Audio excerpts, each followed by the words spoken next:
siang hari ini. Assalamualaikum warahmatullahi wabarakatuh. Alhamdulillahirabbil alamin. Allahumma shalli ala sayyidina Muhammad wa ala ali sayyidina Muhammad. Syukur alhamdulillah Bapak Ibu guru hebat SMA Negeri 1 Gunung Selapan, pada siang hari ini kita dapat berkumpul mengikuti kegiatan atau acara praktik baik dengan tema diseminasi budaya positif oleh calon guru penggerak angkatan 11 SMA Negeri 1 Gunung Selapan. Tepuk tangan dulu untuk guru penggerak kita. Saya selaku pembawa acara atau MC akan menyampaikan susunan acara pada siang hari ini. Yang pertama pembukaan, yang kedua sambutan dari kepala sholat atau yang mewakili, yang ketiga pemaparan materi oleh calon guru penggerak kita, kemudian yang keempat penutup. Nah, baiklah, yang pertama langsung saja untuk mengambil keberkahan acara pada siang hari ini. Mari kita buka dengan melafazkan lafaz basmalah. Bismillahirrahmanirrahim. Acara yang selanjutnya yaitu sambutan dari Bapak Kepala Sekolah atau dari Wakil Humas. Kepada Bapak Dedi Dambudi kami persilakan. Pak, masih tahu nih, kira tahu tak malu tahu lah, tapi malu betul lah,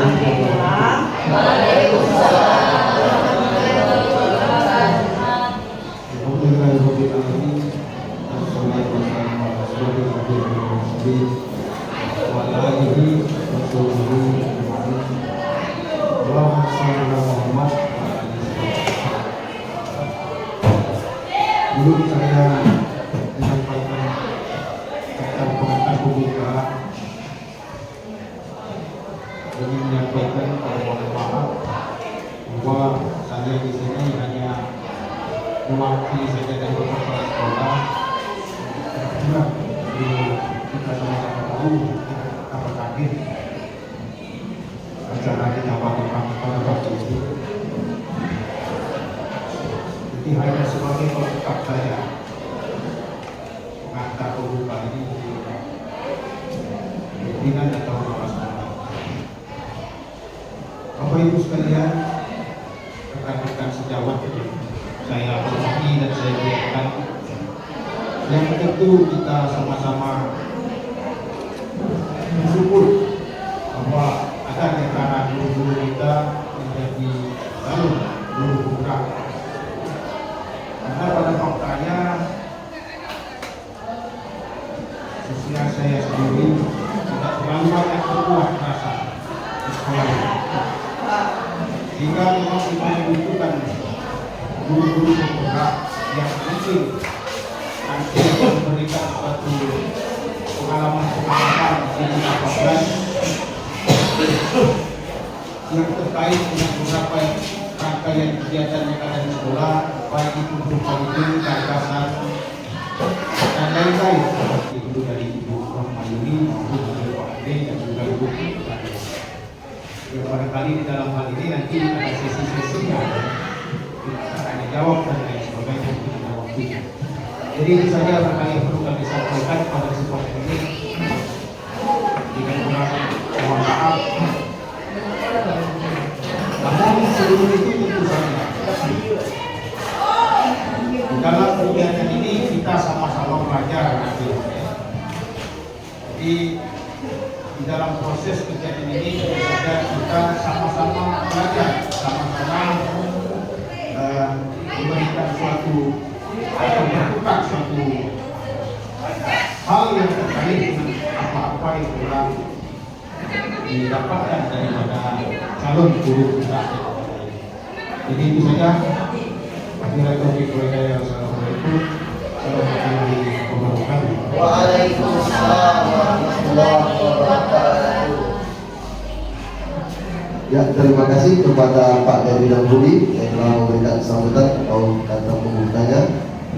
Acara yang selanjutnya yaitu pemaparan materi. Persilakan kepada Ibu Rohma Juli SPDI, waktu kami persilakan.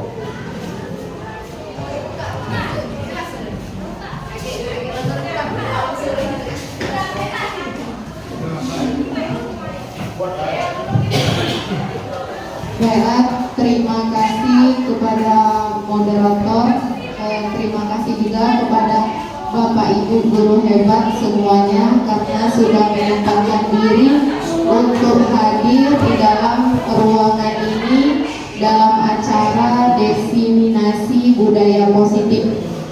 Ini adalah program dari calon guru penggerak angkatan 11 yang merupakan tugas dari salah satu aksi nyata yang kami lakukan pada modul 1.4. Baiklah Bapak Ibu, langsung saja saya akan menyampaikan materi kita tentang budaya positif. Mungkin di sini Bapak Ibu kata budaya itu sudah tidak asing lagi kita dengar ya. Di sini ada yang bisa memaparkan atau bisa yang menjawab apa itu budaya. Apa bapak-bapak, ibu-ibu kira-kira budaya? Ya, kebiasaan. Ada yang lain? Ya tentunya ya budaya ini tidak serta-merta langsung terjadi atau terbentuk budaya ya. Karena budaya ini dimulai dari hal yang sederhana ya, atau hal yang kecil yang kita lakukan ya secara terus-menerus dan konsisten ya, maka dia akan terbentuk menjadi budaya. Seperti itu Bapak Ibu, bahwa dia tidak langsung ya bahwa itu misalnya budaya, tidak, dia dimulai dari hal yang kecil dulu. Nanti setelah kita lakukan secara terus-menerus, maka dia akan terbentuk menjadi budaya. Tentunya hal yang kita lakukan itu bersifat positif. Makanya di sini akan timbul adanya budaya positif. Baiklah Bapak Ibu, sebelum kita masuk disiplin positif, kita lihat dulu budaya positif yang sudah kita terapkan di sekolah kita di SMA Negeri 1 ya. Sudah ada di situ pada hari Senin sampai hari Jumat, bahkan hari Sabtu. Kegiatannya ya bisa dilihat di situ. Untuk menanamkan sikap religi pada anak itu ada kita kegiatan pada hari Kamis, yaitu acara yasinan ya, seperti itu ya. Terus ada juga kita menerapkan 5S ya, senyum, sapa ya. Nah dan pada gambar itu ada bersalaman ya. Jadi mungkin budaya ini sederhana ya, atau hal yang sederhana kita lakukan. Mungkin dari mulai datang ke sekolah bersalaman ya. Tapi kalau kita lakukan kegiatan ini secara terus-menerus, dia akan menjadi budaya di sekolah kita ya, akan melekat budayanya. Harapan kita semua agar budaya ini bisa menjadi ciri khas ya dari sekolah kita, yaitu SMA Negeri 1 Tulung Selatan. Baiklah Bapak Ibu, sebelumnya saya minta maaf ya. Di sini bukan maksud saya ingin menggurui ya atau ingin mengajari, tidak ya. Ini hanya sekedar ya berbagi atau memberi ilmu yang kami dapatkan pada program calon guru penggerak yang hampir selama 2 bulan lebih kami laksanakan. Jadi imbasnya nanti kami tugasnya disuruh untuk membagi praktik lain atau ilmu yang kami dapatkan. Jadi ilmu yang saya dapatkan juga belum tentu benar ya. Jadi kita sama-sama belajar ya demi untuk memperbaiki atau memajukan sekolah kita, yaitu SMA Negeri 1 Tulung Selatan. Baiklah Bapak Ibu, di sini ada beberapa materi yang kami pelajari. Yang pertama itu perubahan paradigma belajar. Terus ada juga disiplin positif, motivasi perilaku manusia, keyakinan sekolah atau keyakinan kelas, kebutuhan dasar manusia, ada posisi kontrol restitusi, dan ada juga segitiga restitusi. Itulah materi yang kami dapatkan kurang lebih 2 bulan seperti itu. Baiklah Bapak Ibu, untuk selanjutnya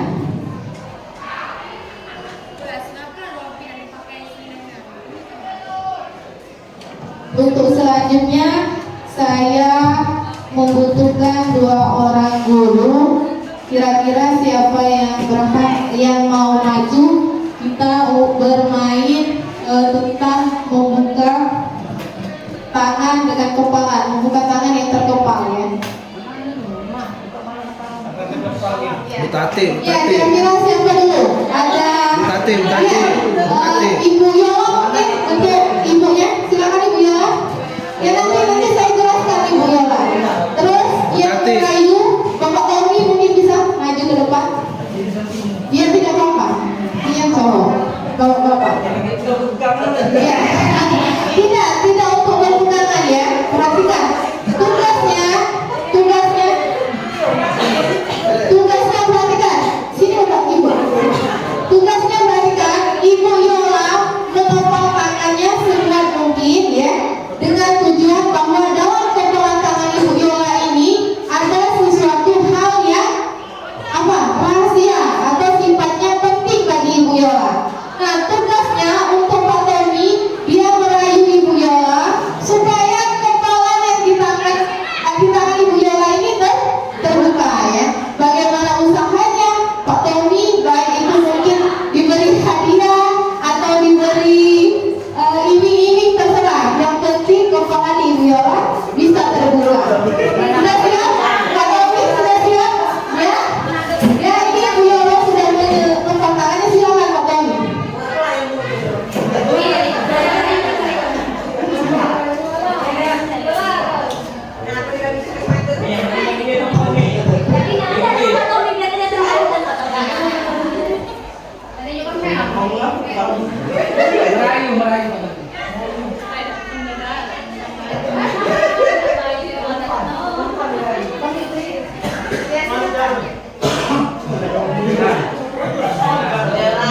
Ya, silakan Pak Tommy. Sudah, lalu Ya, mesin.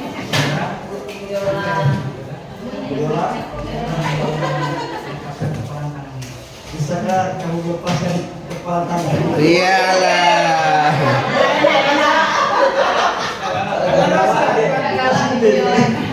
Berarti belum bisa dirayu seperti itu. Rayu lagi Pak, supaya dia bisa membuka kepalanya.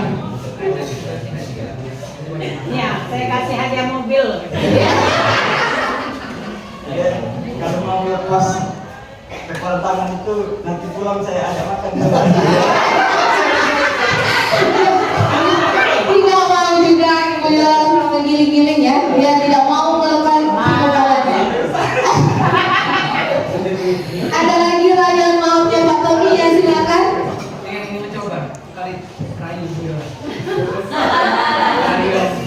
Nggak sepakat, Pak.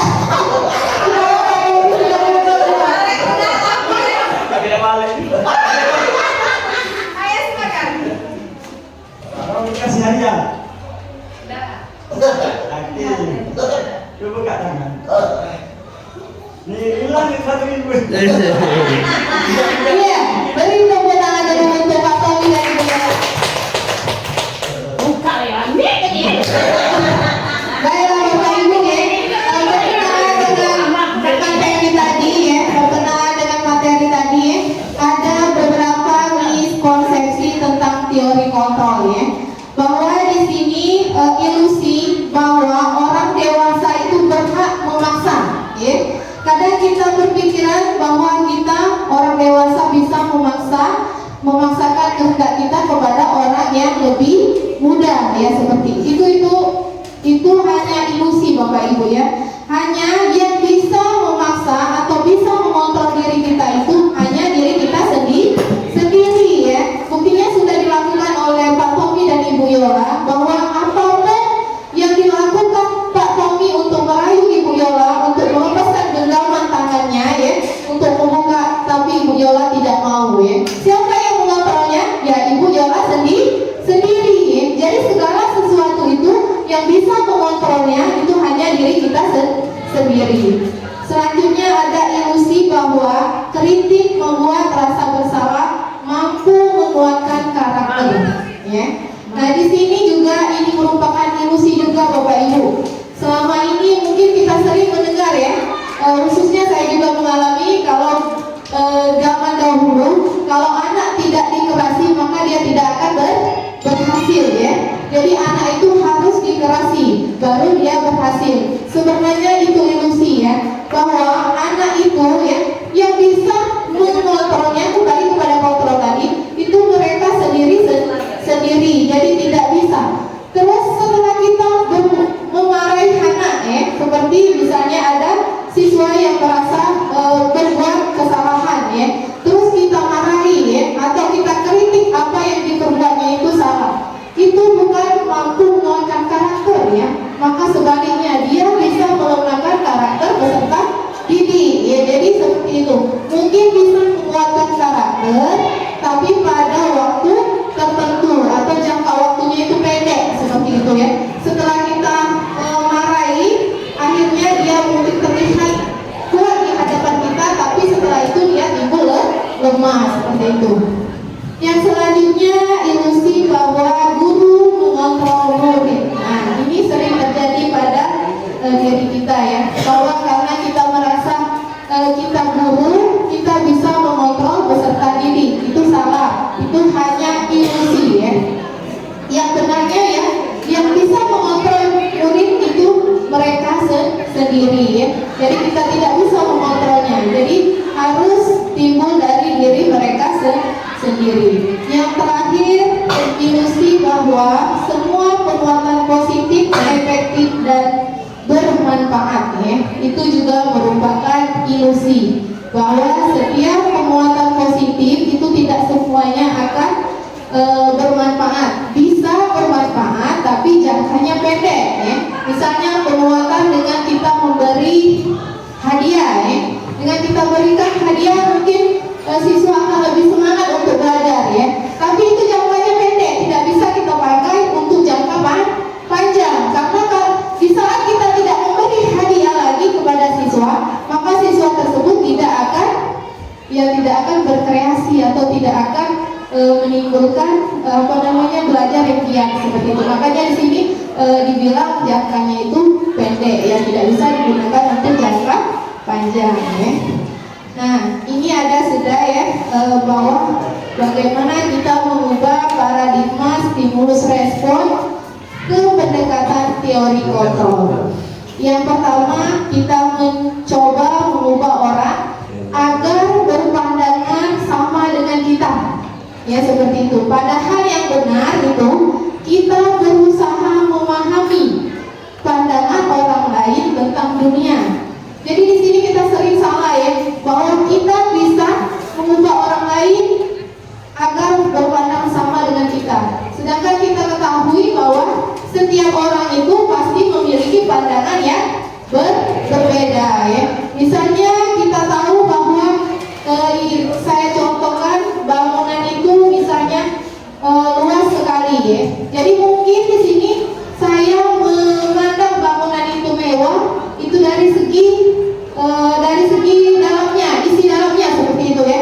Jadi saya katakan mewah dari saya melihat dari segi dalamnya atau isinya. Sedangkan mungkin Bapak Ibu beda lagi. Bapak Ibu melihat bahwa bangunan itu megah ya, dengan melihat halamannya yang luas ya.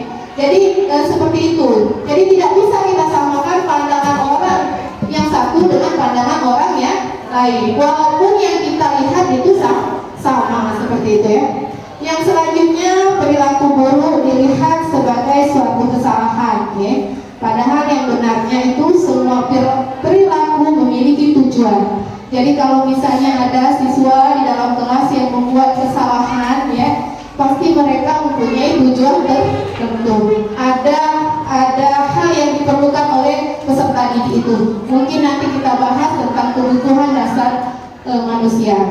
Selanjutnya, orang lain bisa mengontrol saya. Itu juga merupakan hal yang salah. Yang benar itu hanya Anda yang bisa mengontrol diri Anda. Jadi kita sendiri yang bisa mengontrol diri kita sendiri. Selanjutnya ada pemaksaan ada pada saat rujukan. Terus ada juga model berpikir menang atau kalah ya. Nah ini juga harus dirubah menjadi model berpikir kita harus selalu menang ya. Jadi kalau ilusi kita sudah timbul menang, insya Allah kita akan menang. Untuk selanjutnya masih semangat Bapak Ibu? Ya, kalau masih semangat kita lanjutkan. Yang selanjutnya disiplin positif ya. Alhamdulillah disiplin positif ini sudah ada kita terapkan ya.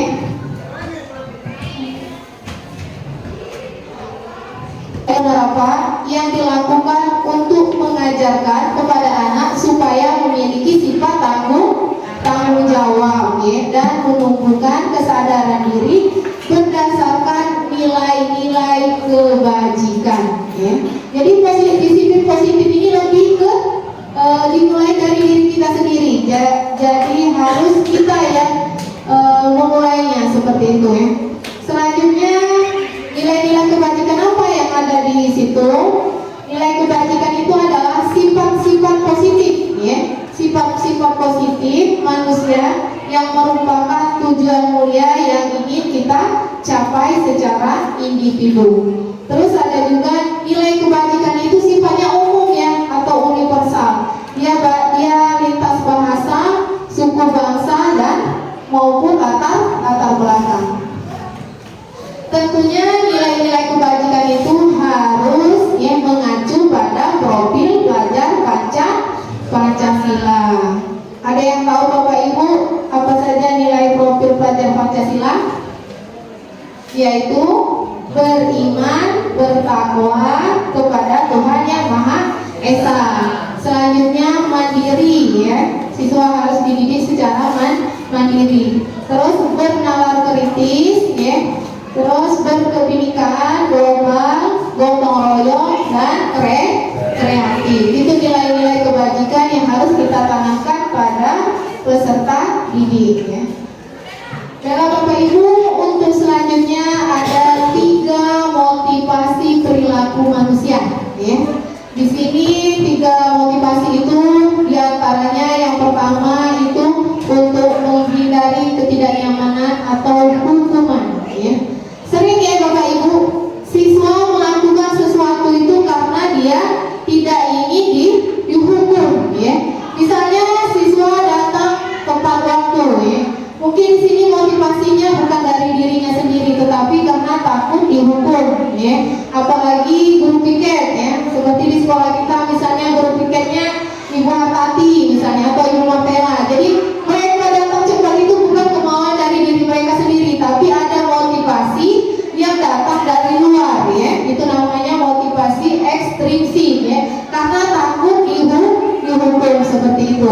Ini sebenarnya sudah bagus, tapi nanti perlahan-lahan akan kita rubah motivasinya yang timbul itu sebenarnya dari dalam diri mereka sendiri seperti itu. Ya tentunya butuh waktu yang cukup lama Bapak Ibu ya. Terus yang selanjutnya motivasi ingin mendapatkan hadiah ya, atau penghargaan dari orang lain ya. Terkadang kita ketahui anak yang juara itu ya, mungkin ada reward atau hadiah dari wali kelasnya. Jadi tujuannya itu hanya ingin mendapat penghargaan. Mungkin Bapak Ibu di sini juga mengikuti webinar ini ada tujuan tertentu mungkin, atau ingin mendapatkan sertifikat ya atau piagam untuk pembuatan RHK ya. Tidak apa-apa Bapak Ibu, nanti kita latih diri kita untuk selalu mendapatkan motivasi itu dari diri kita sendiri ya, sehingga berguna bagi kita, khususnya diri kita sendiri seperti itu. Nah selanjutnya yang ketiga, ini yang pas ya, untuk menjadi orang yang mereka inginkan dan menghargai diri sendiri dengan nilai-nilai yang mereka percayai seperti itu. Jadi ya, kebanyakan siswa yang tadinya mungkin dari motivasi ekstrinsik ya, kita ubah menjadi motivasi intrinsik, yaitu yang datang dari dalam diri mereka sendiri ya, baik itu untuk guru maupun untuk siswa. Mungkin kita sebagai guru, kenapa kita bisa datang tepat waktu ya? Mungkin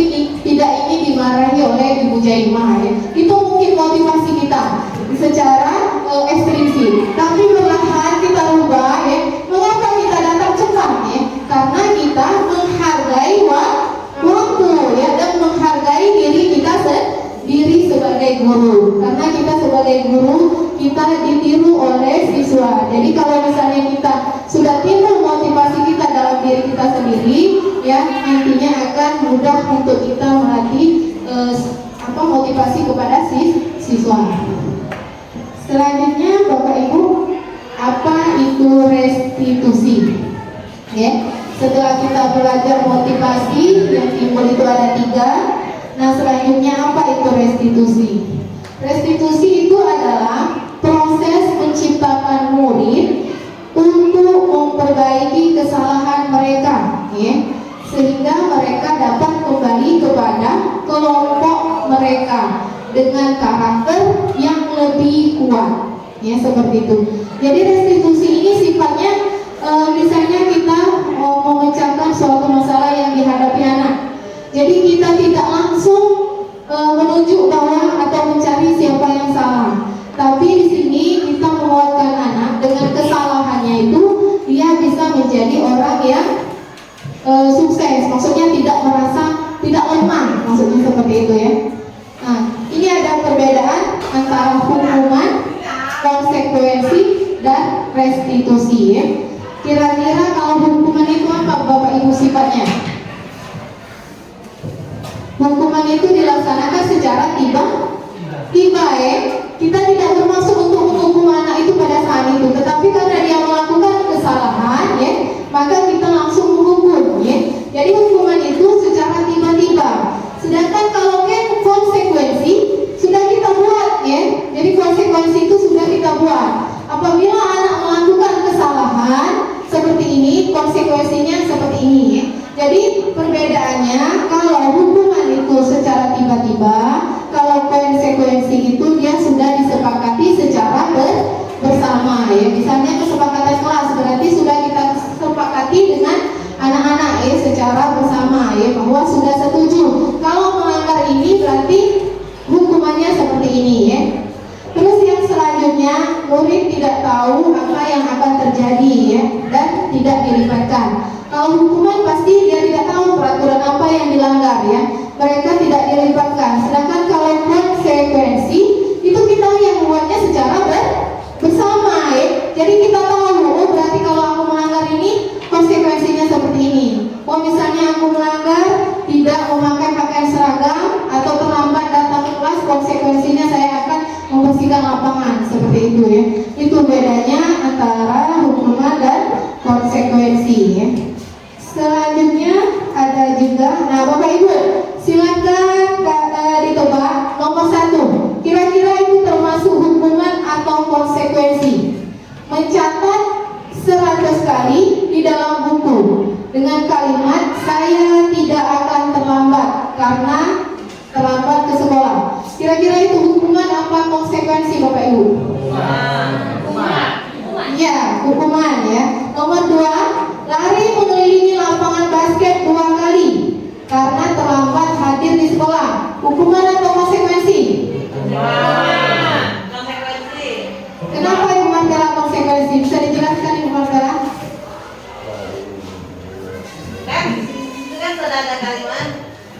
Yang 2 kan, lari mengelilingi lapangan basket 2 kali karena terlambat hadir di sekolah. Mungkin sebelumnya mereka sudah berjanji kan, pertama terlambat, kemudian keduanya terlambat lagi, dan dari kedua kali terlambat maka dia mengelilingi lapangan basket. Ya. Yang lainnya apakah sepakat konsekuensi atau hukuman? Hukuman. Siapa yang hukuman? Siapa yang bisa menjelaskan ya Pak Rio? Itu termasuk hukuman karena biasanya peraturan yang seperti itu tidak tertulis. Sifatnya situasional. Jadi kalau misalnya lari lapangan itu tidak semua siswa yang terlambat biasanya lari lapangan semua. Mungkin ada yang misal ngambil sampah, itu bentuknya hukuman karena bentuknya situasional. Kalau ada situasi tertulis mungkin itu akan bisa konsekuensi. Oh iya, ya itu alasan Pak Aryo. Kita lanjut yang ketiga, murid diminta untuk push up selama 15 kali karena tidak menggunakan masker di sekolah. Hukuman atau konsekuensi? Hukuman ya. Selanjutnya nomor 4, menggantikan kertas tugas teman yang telah dicoret-coret. Konsekuensi. Iya. konsekuensi. Biasanya konsekuensi di kelas ini ya. Terus membersihkan tumpahan air di meja tulis karena tersenggol pada saat belajar. Ya, konsekuensi. Nomor 6, meminta murid tidak mengenakan sepatu seharian di sekolah karena tidak mengenakan sepatu berwarna hitam. Meminta murid tidak Hukuman. Ya, silakan dijelaskan Ibu Malina hukuman. Menurut Ibu Malina mengapa dikatakan hukuman?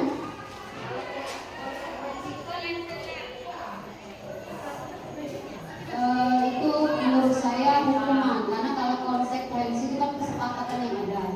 Ya, kalau hukuman itu kalau mereka sudah tahu bahwa mereka berbuat kesalahan berulang-ulang, pasti sudah ada peraturan yang harus dibuat. Jadi kalau mereka melanggar lagi dihukum lagi. Tapi kalau konsekuensi itu kesadaran dari mereka sendiri.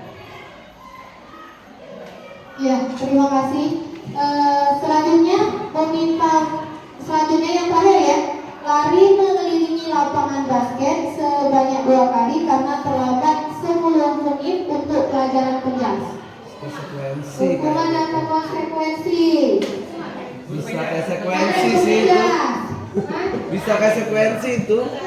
Iya, bisa konsekuensi, bisa hukuman. Iya. Kalau dia konsekuensi alasannya kenapa? Karena di pelajaran olahraga itu biasanya ada pemanasan. Oh iya, karena pada pelajaran olahraga ada pemanasan, jadi sifatnya konsekuensi. Kita lihat Bapak Ibu jawaban kalian benar atau salah, ya. Ya, yang nomor 1 itu benar hukuman ya. Dia mencatat 100 kali di dalam buku, ya. Saya tidak akan terlambat, itu termasuk hukuman, ya. Terus yang kedua, lari mengelilingi basket 2 kali itu juga termasuk hukuman. Murid diminta push up juga itu termasuk hukuman. Dan yang ketiga itu tentunya konsekuensi karena dia menggantikan tugas teman yang telah dicoret-coret. Terus yang selanjutnya membersihkan juga termasuk konsekuensi dan meminta murid itu tadi benar ya Ibu Malina bahwa itu merupakan hukuman ya. Terus yang terakhir benar Pak Rio bahwa lari mengelilingi lapangan basket itu 2 kali termasuk konsekuensi dari guru olahraga seperti itu Bapak. Bisa dipahami Bapak Ibu? Lanjut ya. Kita lanjut. Nah, sekarang untuk materi 5 kebutuhan dasar manusia ya. Jadi ada 5, kira-kira apa saja Bapak Ibu? Kebutuhan dasar manusia itu adalah segala sesuatu yang kita lakukan untuk mendapatkan apa yang kita inginkan ya. Seluruh tindakan yang kita lakukan yaitu pasti memiliki tujuan tertentu dan semua usaha terbaik yang kita lakukan adalah dalam rangka agar kebutuhan dasar kita terpenuhi dengan baik. Baiklah, kita lihat apa saja 5 kebutuhan dasar itu. Yang pertama untuk bertahan hidup ya. Apa saja untuk bertahan hidup itu? Ya bisa berupa makanan ya, pakaian, tempat tinggal ya, itu untuk bertahan hidup. Terus yang kedua, kebutuhan kasih sayang dan rasa diterima ya. Karena ini sifatnya lebih ke psikologis ya, baik itu dalam keluarga maupun lingkungan kelas ya. Selanjutnya yang ketiga ada kebutuhan untuk penguasaan. Ini sifatnya prestasi kalau penguasaan ya. Misalnya di kelas anak itu berprestasi, berarti dia butuh kebutuhan penguasaan ya, bahwa dia bisa mendapatkan prestasi. Selanjutnya ada kebutuhan kebebasan. Ya, di sini kebebasan itu adalah pilihan ya, pilihan bagi anak-anak.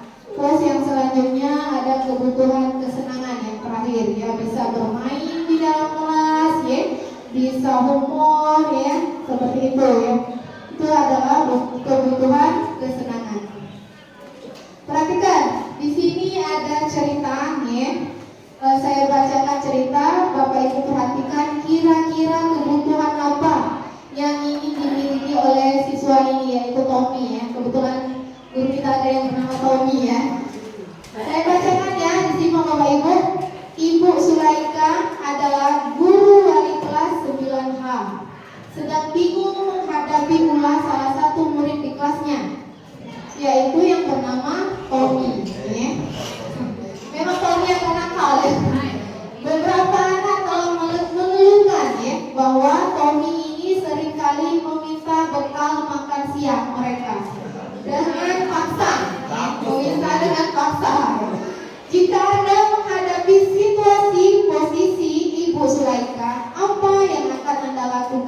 Kira-kira alasannya apa? Ada yang bisa langsung menjawab? Ada 5 dari kebutuhan dasarnya ya. Ya, ada untuk bertahan hidup, ada kasih sayang, rasa ingin diterima, ada penguasaan, ada kebebasan, dan ada kesenangan. Kira-kira apa Bapak Ibu? Ada yang bisa? Nak bohong atau nak kejujuran? Kejujuran jangan. Dan untuk ngikutin materi Ada yang bisa berbicara? Silakan Bapak Ibu, ada yang mau memberikan penjelasan? Ya, Bu Yeni. Ya, silakan Ibu Yeni. Tidak apa-apa ya. Terima kasih. Biasanya untuk siswa yang seperti ini mereka itu kurang perhatian baik di rumah maupun di lingkungan tempat dia bermain atau belajar. Jadi dengan hal-hal dia melakukan seperti suatu kenakalan atau jari dengan temannya atau mengambil barang temannya, itu akan membuat dia menjadi perhatian di satu kelas terutama untuk guru. Jadi kebutuhannya mungkin dia membutuhkan perhatian, kasih sayang dan pengakuan sebenarnya. Ya, terima kasih. Beri tepuk tangan dulu untuk Ibu Yeni. Menurut Ibu Yeni itu kebutuhan yang diperlukan itu adalah lebih tepatnya kasih sayang ya, kasih sayang dan rasa ingin diterima. Ada yang lain? Mungkin ada yang beranggapan lain bahwa kebutuhannya lebih penting seperti ini. Tadi ada 5 kebutuhannya. Yang pertama bertahan hidup, kasih sayang, penguasaan, kebebasan, dan kesenangan. Ada yang ingin memberikan tanggapan lain mungkin? Pak Aryo mungkin beda? Pak Aryo mungkin beda dengan Ibu Yeni? Ya, silakan. Sebenarnya sama, tapi kalau menurut saya sebenarnya harus dicari tahu dulu ke siswa dulu. Karena belum tentu kurang kasih sayang. Karena ada beberapa karakter siswa yang terbentuk dari awal pengen dihargai. Kalau misalnya dia kasih sayang mungkin perhatian, tapi ada pengen menunjukkan bahwa dia berkuasa di situ. Makanya dia mengambil hak orang lain. Ya, berarti masuk ke penguasaan juga ya, seperti itu. Ada yang lain? Ibu Siti? Pak Ridho? Mas. Sekarang kita kembali ke cerita tadi. Di sini sebenarnya bisa kita masukkan semua ya. Mungkin di sini karena dia ingin bertahan hidup ya, ingin bertahan hidup maka dia mengambil makanan teman-temannya. Mungkin dia sudah lapar ya, jadi bisa makannya. Terus ada juga seperti yang dikatakan Ibu Yeni tadi bahwa di sini mungkin dia butuh kasih sayang dari orang tuanya ya. Mungkin orang tuanya tidak memberikan bekal ya ke sekolah untuk mereka. Jadi mereka membutuhkan rasa kasih sayang. Penguasaan juga bisa kita masukkan seperti yang dikatakan oleh Pak Aryo. Ya, kalau untuk kebebasan itu tidak bisa, terus kesenangan ya. Terima kasih Bapak Ibu. Terus kita selanjutnya ada 5 posisi kontrol manusia. Ya. Ya, ada 5 posisi kontrol manusia. Yang pertama kita sebagai penghukum. Ayo Bapak Ibu, kira-kira siapa sini guru yang posisinya sebagai penghukum? Ya. Terus yang kedua sebagai pembuat rasa bersalah. Ya. Yang ketiga guru sebagai teman, dan yang keempat guru sebagai pemantau, dan yang kelima guru sebagai manajer. Ya. Kira-kira Ibu Bapak guru bisa melihat di sini posisi manakah yang kita tempati sekarang? Ya. Karena di sini terus terang saya sebelum mengikuti guru penggerak mungkin saya di sini posisi kebanyakan sebagai teman ya. Karena di sini saya memilih untuk mendekati anak ya dan bertanya apa misalnya masalahnya ya seperti itu. Rupanya pada posisi teman ini kurang tepat ya seperti itu. Nanti kita bahas yang pertama itu penghukum ya. Untuk posisi penghukum ya bisa kita lakukan tetapi jangka kembali kepada waktu tadi ya. Jangkanya hanya pendek ya, hanya bisa dilakukan pada saat itu saja ya. Di sini misalnya kita menghukum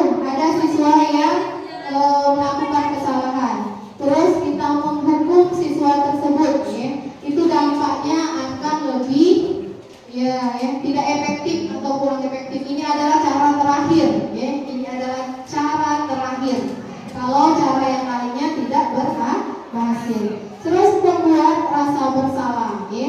Kadang kita merasa siswa itu kalau sudah kita marahi, ya, terus kita juga mengeluarkan kata-kata yang membuat mereka merasa bersalah, ya. Jadi ini juga tidak benar pada posisi ini, Bapak Ibu. Terus yang ketiga itu teman. Pada posisi ini adanya teman ini pastinya adanya hubungan baik dan humor untuk mempengaruhi seseorang, ya. Lebih banyak, ya. Namun apabila guru tidak bisa membantu teman, dampak negatifnya akan terjadi. Jadi dia tidak akan mau lagi menuruti kehendak kita apabila di saat kita tidak bisa membantu mereka. Jadi pada waktu tertentu jadi mereka itu mempunyai alasan, ya, seperti itu. Nah, makanya di sini kurang tepat untuk dilakukan kita posisi kita sebagai teman. Selanjutnya pemantau. Kalau pada posisi pemantau ini guru menekankan pada konsekuensi saja, tidak menyelesaikan masalah yang dihadapi oleh siswa. Nah, pada posisi yang terakhir yaitu manajer. Pada posisi manajer inilah yang paling tepat dilakukan oleh guru, ya. Karena pada posisi ini guru akan mengembalikan tanggung jawab itu kepada peserta didik. Jadi mereka akan menyelesaikan masalah mereka itu sendiri. Jadi kita tidak perlu menyelesaikannya, kita hanya membimbing mereka dan mereka akan menyelesaikan masalahnya sendiri-sendiri. Nah, contoh, ya, hormat pada bendera selama 1 jam. Jelas ini adalah hukuman, ya. Terus ada lagi kata-kata seperti ini mungkin kita sering melontarkan kepada siswa, ya.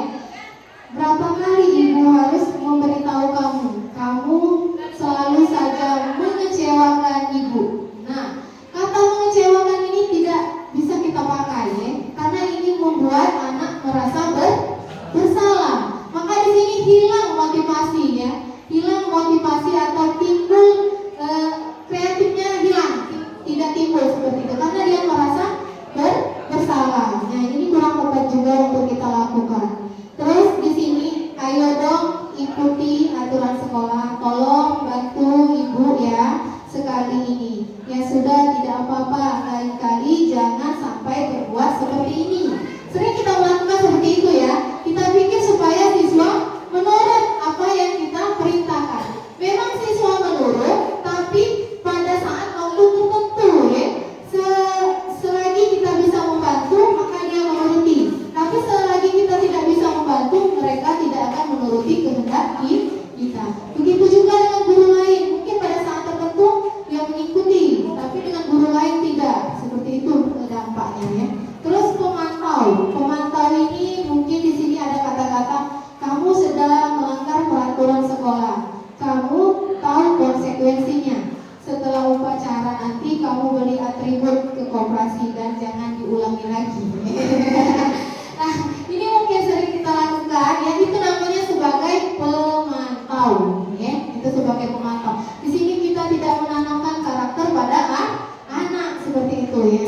Selanjutnya yang terakhir itu manajer. Apa yang dilakukan kita sebagai manajer? Apakah kamu tahu kesalahan kamu? Kira-kira bagaimana kamu memperbaiki kesalahan kamu? Jadi diserahkan kepada anak seperti itu. Tapi kita harus membuat dulu kesepakatan ke kelas, ya, atau kesepakatan sekolah. Jadi mereka tahu, ya, bahwa mereka ini melanggar apa dan seharusnya yang mereka lakukan itu apa, seperti itu, ya. Nah, ini keyakinan kelas. Alhamdulillah, ya, walaupun mungkin tidak semua guru membuat keyakinan kelas, sudah mulai ada yang membuat tentang keyakinan kelas. Apa itu keyakinan kelas?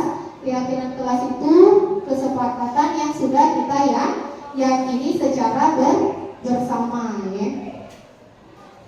Keyakinan kelas adalah disiplin positif yang bisa kita terapkan dalam membangun budaya positif di sekolah.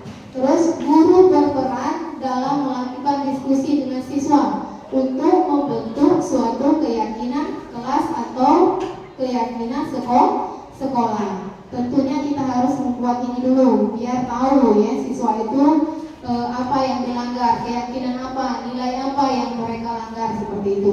Bagaimana cara kita membuat keyakinan kelas? Pembentukannya seperti ini. Yang pertama dia bersifat abstrak ya. Terus kata-katanya itu bersifat universal ya.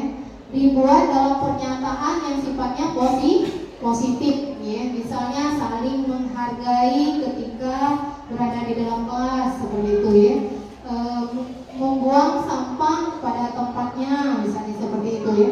Tentu nilai-nilainya juga harus tahu ya seperti itu. Selanjutnya kata-katanya sedikit saja agar mudah diingat ya. Disesuaikan dengan kondisi kelas dan sekolah sehingga untuk mempermudah kita dalam menerapkan. Selanjutnya semua warga sekolah atau warga kelas dilibatkan saat membuat keyakinan kelas. Jadi seluruhnya mereka ikut ya, tidak ada paksaan. Kalau sudah sepakat maka akan diyakini secara bersama. Nah ini ada kesepakatan sekelas yang saya terapkan, yang saya buat ya. Pertama menjaga kebersihan, disiplin dan tepat waktu, ada saling tolong menolong, ada berkata sopan, ada saling menghargai seperti itu ya. Nah, untuk materi yang terakhir yaitu segitiga restitusi. Segitiga restitusi ini adalah suatu proses dialog yang dijalankan oleh guru agar dapat menghasilkan murid yang mandiri dan bertanggung jawab ya. Ada 3 segitiga ya, karena dia bentuknya segitiga. Yang pertama itu adalah validasi tindakan yang salah ya. Jadi ketika anak mempunyai masalah ya, jadi yang pertama kita lakukan, kita harus menstabilkan identitas ya. Yang pertama itu menstabilkan identitas. Jadi yang pertama ketika anak melakukan kesalahan, hal yang harus kita lakukan, kita harus menstabilkan identitas dulu ya. Bagaimana cara kita menstabilkan identitas ya? Kita menanyakan dulu bagaimana kejadiannya ya, apa misalnya di situ ya.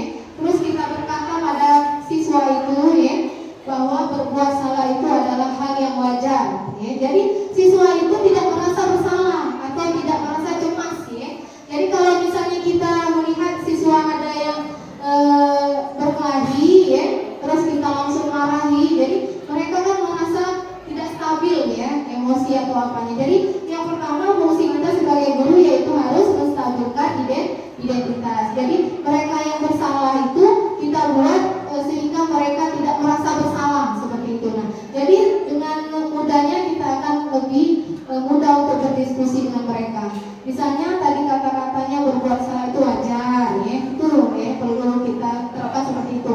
Misalnya tidak ada manusia yang sempurna ya. Dari situ timbul perasaan dia ya. Jadi dia tidak takut, dia tidak merasa oh ibu ini marah apa seperti itu ya. Jadi harus kita stabilkan dulu seperti itu ya.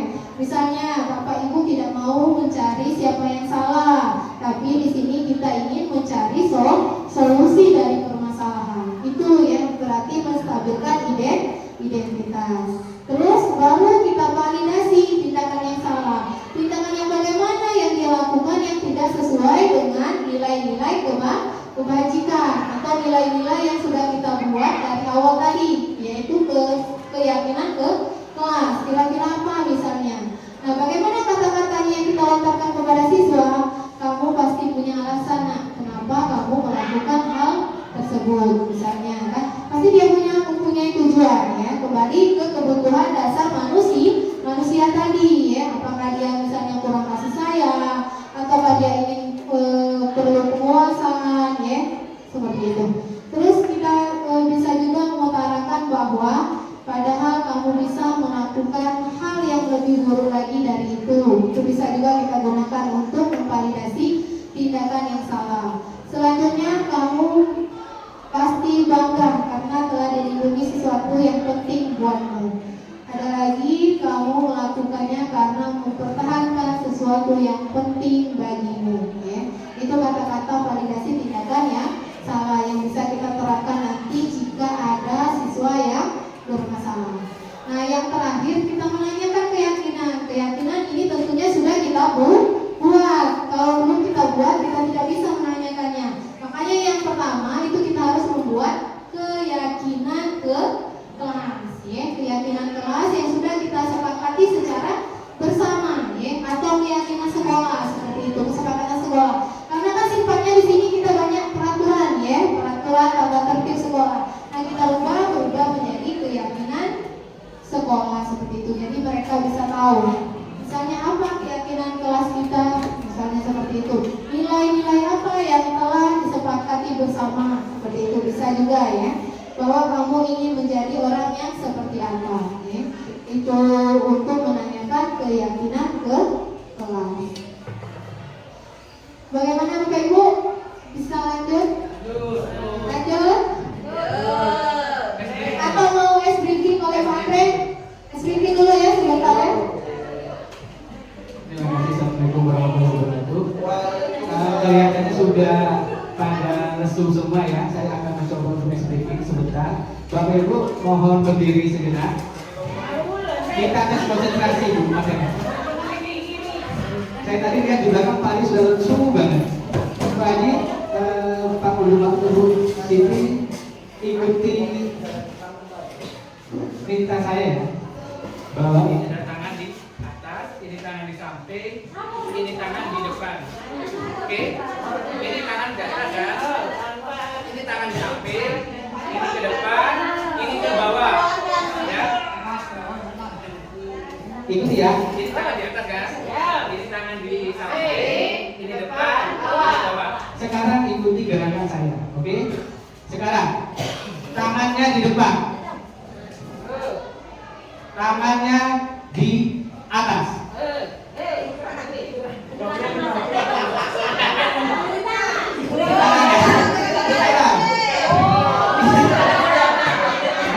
Sekarang coba konsentrasi ya. Ini adalah permainan konsentrasi. Sekarang ikuti gerakan saya, oke? Sekarang coba Bapak Ibu tangannya sekarang ke atas. Maaf Ibu Siti kurang konsentrasi seperti ini. Oke, sekarang tangannya ke atas, ikuti gerakan saya. Putar,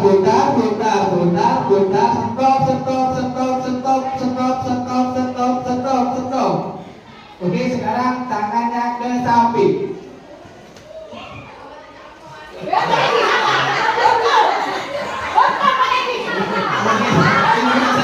Sepertinya Ibu jadinya kurang cairan ya. Oke, kembali dulu kembali. Ya, terima kasih Bapak Ibu sudah duduk kembali. Ya, itu bulan karena capnya Pak Aryo sudah ngantuk ini di belakang. Kembali ke materi. Nah, di sini ada contoh penerapan restitusi, ya Bapak Ibu. Ada contoh penerapan restitusi. Saya bacakan sebentar di sini.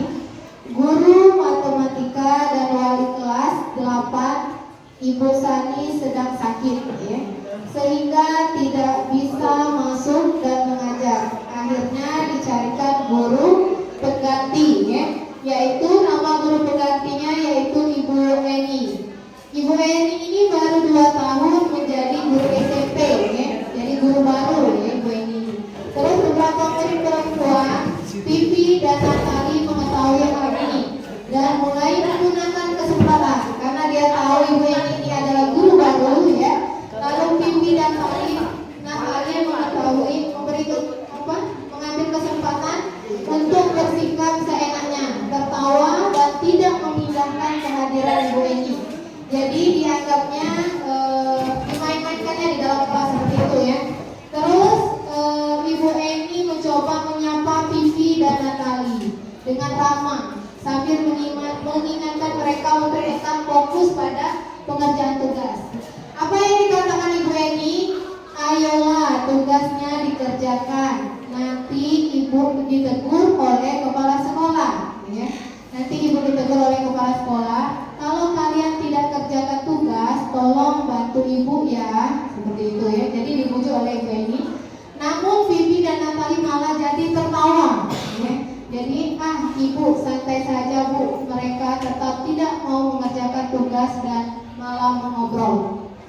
Keesokan harinya, Ibu Santi menganggap Pipi dan Natali serta menanyakan tentang laporan Ibu Eni, karena dia menggantikan sifatnya satu hari ya. Jadi keesok harinya dilaporkan oleh Ibu Eni ya, tentang kelakuan Pipi dan Natali.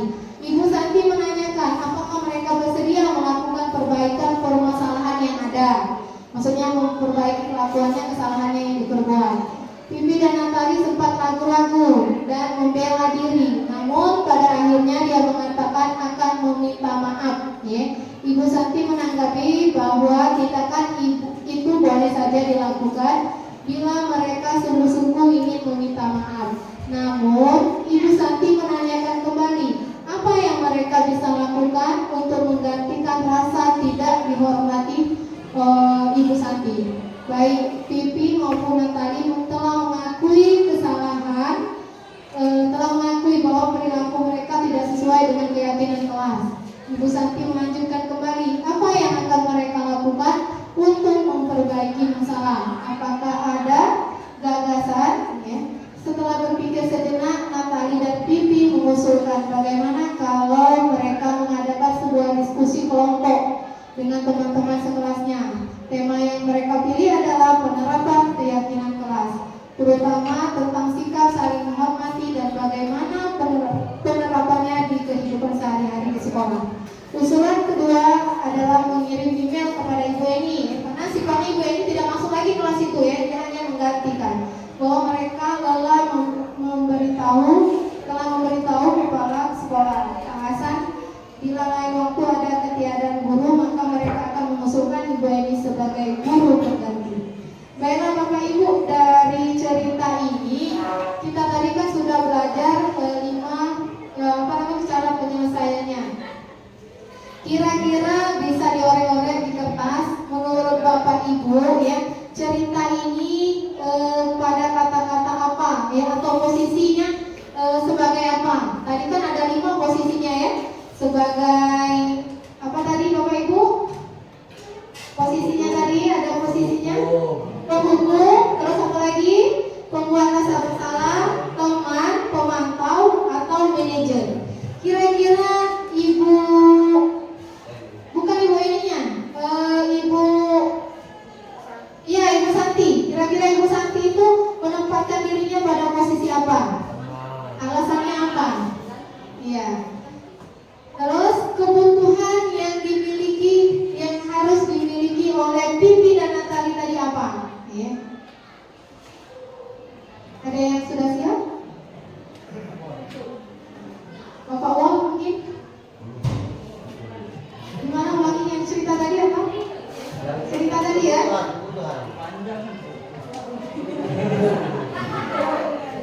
Intinya seperti ini Pak Tommy. Intinya ada guru baru masuk ke dalam kelas ya. Nah Pipi dan Natali ini muridnya agak bandel, agak nakal. Jadi dia tahu Ibu Eni ini guru baru, jadi dia tidak mau mengerjakan tugas, malahan ditertawakannya ya, ditertawakannya. Nah Ibu Eni tadi ngomong bahwa tolong nak dikerjakan ya, nanti saya ditegur oleh kepala sekolah, atau kalau di sekolah kita nanti saya ditegur oleh Bu Jaima seperti itu ya. Nah terus di sini dia sudah menyampaikan bahwa dia sudah mengakui kesalahannya ya, dan dia juga sudah mengusulkan bahwa akan mengadakan sebuah diskusi kelompok, intinya seperti itu, dan akan meminta maaf kepada Ibu Eni. Nah di sini yang saya tanyakan, posisi Ibu Santi sebagai wali kelasnya tadi ya, atau guru mata pelajaran yang tetap ya. Nah kira-kira apa posisinya? Terus kebutuhan yang Natali atau Pipi yang diinginkan itu apa di situ kan? Apakah dia itu butuh kasih sayang? Apakah dia itu ingin penguasaan? Ya seperti itu. Ada yang sudah siap? Ya, silakan Bapak Ibu, ada yang bisa lagi menjawab dari cerita tadi. Ibu Santi posisinya sebagai apa sudah dalam permasalahan itu? Apa dia sebagai manajer sudah atau sebagai penghubung? berapa tadi? Ada 5 ya? Ya. Posisinya tadi Ya, pemukul, pembuat rasa bersalah, teman, membuat rasa bersalah. Silakan Bapak Ibu. Kalau sebagai teman, dari mana kata-kata yang mana itu menunjukkan bahwa dia sebagai teman, misalnya? Ada kata-kata apa misalnya di sini? Mungkin Ibu Malina bisa menjelaskan sedikit Bu, menurut Ibu kira-kira yang tepat apa kata-katanya?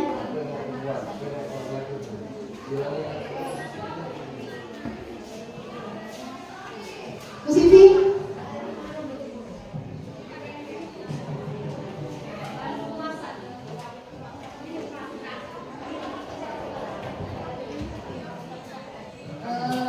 Menurut pendapat saya itu masuk di kebutuhan penguasaan.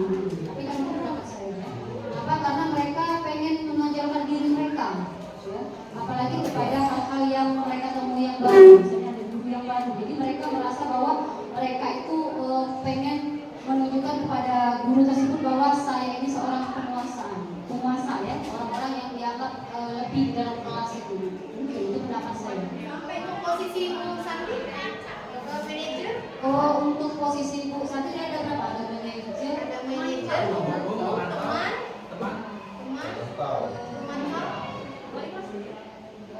wali kelas ya? Kalau wali kelas mungkin sebagai manajer. Sudah sebagai manajer ya? Sudah sampai ya. Baik, terima kasih untuk Ibu Malina. Ada yang berpendapat lain?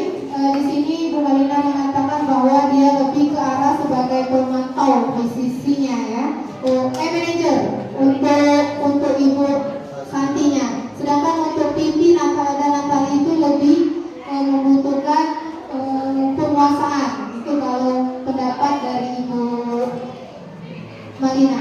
Ada yang lain? Mungkin sebagai teman? Mungkin?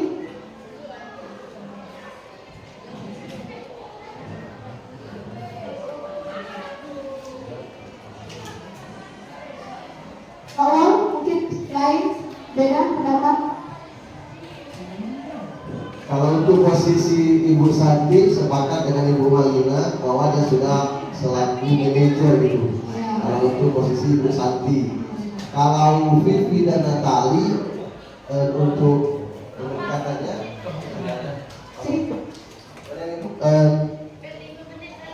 ada berarti 5 tadi yang lima posisi kontrol. 5 posisi kontrol tadi. Iya, sebagai teman, sebagai pendukung, pembuat rasa bersalah, pemantau dan manajer. Ini posisi Ibu Ya, Santi. kebutuhan berarti, kebutuhan dasar. Kebutuhannya, Ya, kebutuhan untuk kebutuhan Vivi dasarnya dan Natali. Kalau untuk kebutuhannya, kalau gua lebih ke kasih sayang gitu. Karena posisi Vivi dan Natali minta rasa diterima sebagai orang yang ikhlas itu sudah lama gitu dengan posisi yang baru tadi. Kalau seperti itu Ibu. Iya, ya terima kasih kepada Bapak Ketua. Iya ya. Kalau dilihat dari kebutuhannya, memang dia lebih membutuhkan kasih sayang dan rasa ingin diterima ya. Karena di sini dia ingin meminta perhatian dari Ibu Eni ya, seperti itu. Baiklah Bapak Ibu, ada yang ingin ditanyakan? Ya silakan Bapak Ibu. Sebelum kita masuk ke refleksi ya, kesimpulan dari materi, ada yang ingin ditanyakan? Ya silakan Bu Yeni.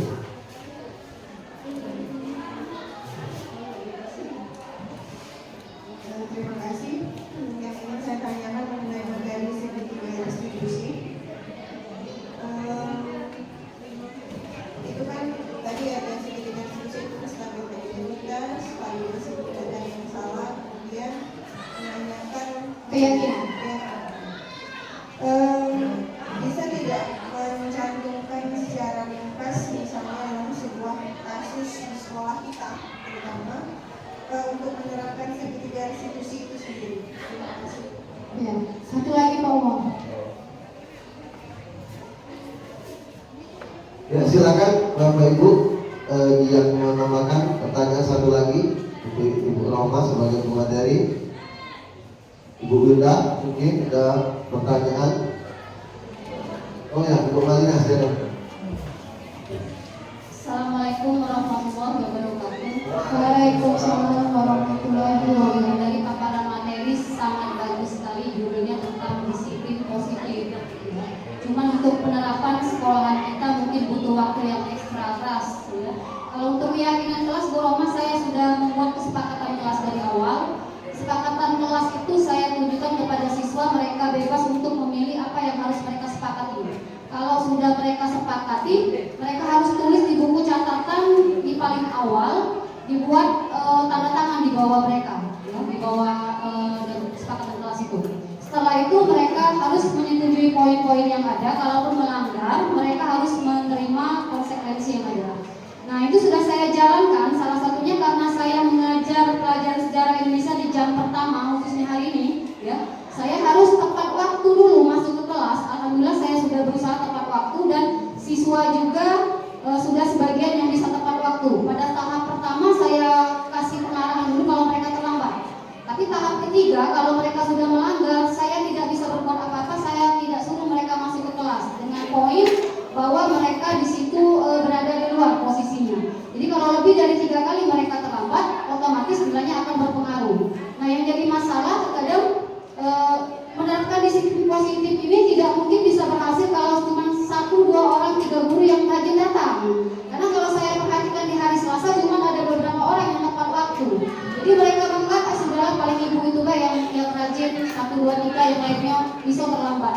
Alangkah baiknya kira-kira bagaimana upaya para guru penggerak untuk menerapkan disiplin positif ini memang benar-benar di lingkungan sekolah kita dari awal sampai terakhir. Jangan cuma sebatas sebagai guru penggerak, nanti di lapangan kembali lagi seperti awal. Jadi mudah-mudahan dengan ada kalian bertiga ini, disiplin positif yang ada di sekolah ini bisa berjalan dengan baik. Jadi pertanyaan saya kira-kira apakah langkah kalian seandainya kalian sudah menerapkan langsung ke sekolahan, yang pasti bukan siswa saja yang harus menjalankan disiplin positif, terutama adalah pihak sekolah dan guru-guru yang ada. Mungkin minta saran masukan dari kalian. Sekian, assalamualaikum warahmatullahi wabarakatuh. Waalaikumsalam warahmatullahi wabarakatuh. Ya, beri hapus dulu nggak untuk Ibu Malina? Ya, saya menanggapi dulu pertanyaan dari Ibu Malina ya. Betul sekali Bu ya. Memang di sini butuh waktu, butuh kolaborasi ya untuk setiap guru ya yang ada di sekolah kita atau di SMA Negeri 1 Tulung Selatan. Sebenarnya bukan saja guru, seluruh ya stakeholder yang ada di SMA Negeri Tulung Selatan. Tanpa adanya kerjasama, tanpa adanya kolaborasi dari guru sekalian, program kita tidak akan terlaksana. Ya, makanya dukungan, partisipasi, ya, itu sangat dibutuhkan sekali. Nah, bagaimana penerapannya? Yang pertama mungkin kami akan menerapkan pada posisi diri kami sendiri. Jadi kami mulai dari diri kami sendiri juga. Jadi tidak tidak langsung untuk mengajak ya. Jadi mengajak itulah ini salah satu dari tahapan kami juga. Salah satu dari cara kami ya dengan menjelaskan bahwa pentingnya disiplin positif ya, pentingnya keyakinan kelas itu adalah salah satunya. Jadi sehingga nantinya ya memang sebenarnya harus dimulai dari diri sendiri ya. Seperti yang pada tahap awal sudah saya jelaskan, posisi kontrol tadi. Jadi kita yang bisa mengontrol diri kita sendiri. Kita yang ingin datang cepat. Apa tujuan kita ingin datang cepat ke sekolah? Kalau motivasi kita hanya ingin dilihat oleh guru lain bahwa dia rajin ya, ingin dilihat oleh siswa bahwa guru ini rajin, itu tidak akan bisa menjadi ya seperti yang kita inginkan. Jadi motivasi kita itu datang dari diri kita sendiri secara intrinsik, bahwa oh saya kalau datang tepat bisa menghargai waktu ya, bisa disiplin ya, tanpa ada motivasi dari luar, ingin dipuji ya, ingin diomongi supaya kita rajin seperti itu. Jadi harus ada pada diri kita sendiri. Nah, betul kata Ibu Malina tadi, tidak bisa dilakukan oleh beberapa guru ya. Kita semua berperan ya, berperan di dalam kegiatan tersebut. Seperti yang saya contohkan tadi, kebanyakan yang datang pagi itu hanya guru di piket seperti itu, yang lainnya mungkin agak siang datang. Nah, tidak apa-apa Bu ya, untuk tahap awal tidak apa-apa, kita mulai dari diri kita sendiri. Jadi yang bisa datang pagi ya, dan terus kita berbaris di depan itu untuk bersalaman ya kepada siswa, itu juga menerapkan budaya positif seperti itu ya. Jadi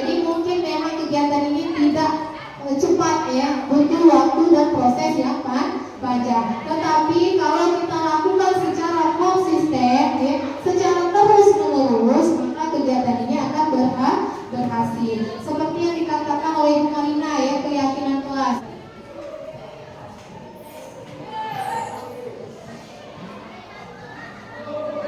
Di sini misalnya saya menerapkan bahwa yang pertama saya tidak langsung memarahi Arya ya. Saya menanyakan dulu mengapa dia sering datang terlambat ya. Itu untuk menstabilkan identitas ya. Jadi mengapa dia sering datang terlambat? Rupanya alasannya ya, dia sering main game ya, sering main game dan tidurnya jadi agak dalu, kalau bahasa kita ini agak dalu. Jadi akhirnya bangun kesiangan. Nah setelah saya menanyakan kira-kira keyakinan apa yang dilarangnya ya, yaitu kedisiplinan. Berarti Arya sudah melanggar keyakinan kelas dengan disiplin, tidak disiplin. Nah saya tawarkan, saya tanyakan kira-kira solusinya apa. Nah Arya sendiri yang memberi solusi. Dia akan tidur lebih cepat dan tidak akan bermain game seperti itu. Dan untuk kelanjutannya alhamdulillah setelah dilihat untuk Senin depannya, hari Kamisnya dia tidak datang terlambat dan tepat waktu. Mungkin itu saja. Ada pertanyaan yang lain? Tidak ada? Silakan Bapak Ibu, kalau ada yang bertanya tadi, lagi 2 pertanyaan tadi sudah dijawab dari pemateri Roma. Mungkin ada lagi yang masih belum jelas atau masih perlu dipertanyakan. Kami persilakan 1 pertanyaan lagi. Karena pemateri kita masih 2 lagi nih. Kalau tidak ada, berarti kita cukupkan. Refleksi. Oh, ada refleksi. Sebelum saya tutup ya, karena kegiatan ini harus kita biasakan. Setelah kegiatan harus ada refleksi ya. Nah, refleksi di sini saya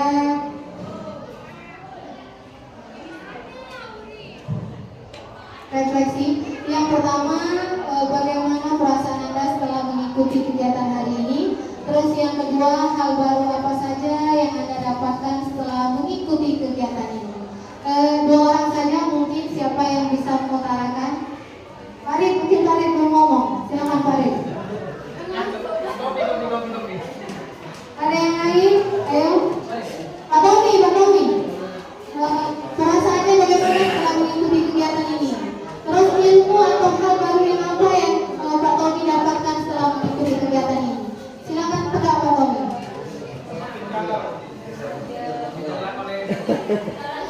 Masuk. Pertanyaan pertama, bagaimana perasaan Anda setelah mengikuti kegiatan hari ini? Senang, karena banyak menambah pengetahuan. Lalu apa yang saya dapatkan dari mengikuti kegiatan ini? Sangat banyak, karena saya jadi tahu apa beda hukuman atau konsekuensi dan lain-lainnya. Ya, terima kasih Pak Tommy. Beri hapus dulu coba. Mungkin dari sisi ibu-ibunya, Ibu Siti. Kira-kira menurut Ibu Siti, perasaan Ibu Siti setelah mengikuti kegiatan ini? Terima kasih. Assalamualaikum warahmatullahi wabarakatuh. Perasaan saya pada saat sudah mengikuti banyak sekali pengetahuan yang didapat. Di antaranya seperti yang dikatakan Tobi itu, karena saya sering sekali memberikan sanksi dan memberikan hukuman.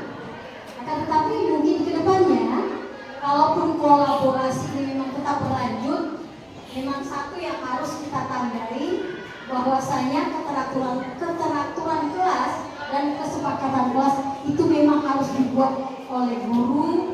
Selain untuk mengontrol diri sendiri, gurunya juga bisa mengontrol siswanya. Hal ini bisa terjadi untuk bagaimana kedepannya kita bisa, yang pasti itu gurunya dulu. Kalau sudah gurunya mencoba untuk mentaati dari peraturan itu kan gurunya yang jadi acuannya. Jadi siswa bisa melihat bagaimana kesepakatan itu dilaksanakan ketika gurunya betul-betul tidak terlambat, ketika bagaimana gurunya akan memberikan sanksi kepada siswanya untuk tidak datang terlambat ketika pelajaran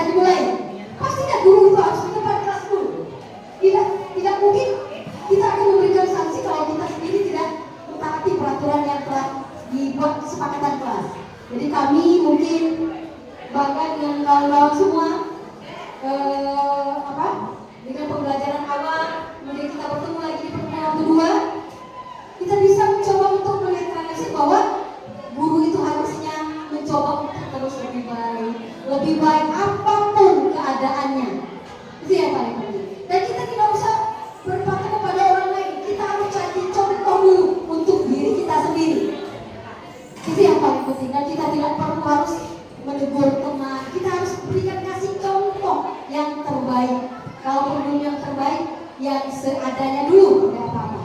Dan saya bangga dengan Ibu Malina, dengan Ibu Winda, dengan Pak Rif, dengan yang lain-lainnya yang kita akan disuruh. Karena di hari Selasa kami mengajar itu pagi.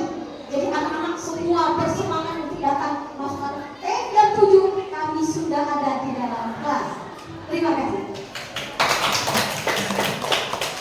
Ya, terima kasih kepada Ibu Siti Nurmala. Beri aplausnya dulu untuk Ibu Siti Nurmala. Itu saja paparan materi dari saya. Nanti saya kirim link refleksinya. Silakan Bapak Ibu jawab, silakan mengisi. Terima kasih. Kurang dan lebih saya mohon maaf atas kesalahan yang saya sampaikan. Sudah saya bilang dari awal bahwa saya bukan bersifat menggurui Bapak Ibunya. Saya hanya menyampaikan pengetahuan yang saya dapatkan pada program calon guru penggerak angkatan 11. Saya akhiri. Wassalamualaikum warahmatullahi wabarakatuh. Assalamualaikum warahmatullahi wabarakatuh. Nama Malina SPDMM, merupakan rekan sejawat dari salah satu calon guru penggerak kami, yaitu Ibu Rohma Yuli yang berasal dari SMA Negeri 1 Tulung Selapan.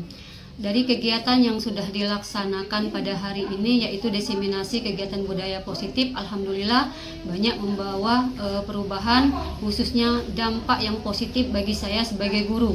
Karena kalau saya perhatikan begitu banyak kekurangan-kekurangan yang sudah saya lakukan selama ini. Dengan adanya diseminasi kegiatan budaya positif ini membuat saya sadar bahwa posisi saya sebagai guru adalah sangat kurang tepat selama ini. Mudah-mudahan dengan adanya kegiatan ini posisi saya sebagai guru, di situ disebutkan bahwa 5 posisi guru, 5 posisi kontrol guru, yaitu bisa sebagai teman, bisa sebagai pemantau, bisa juga sebagai manajer, atau bisa juga sebagai penghukum.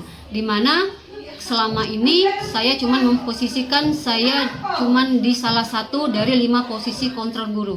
Mudah-mudahan kegiatan ini membuat sekolah kami semakin lama semakin mengalami kemajuan, dan yang diharapkan khususnya adalah seluruh siswa dan gurunya menjadi lebih sadar bahwa budaya positif sangat diperlukan sekali di sekolah ini agar sekolah semakin maju.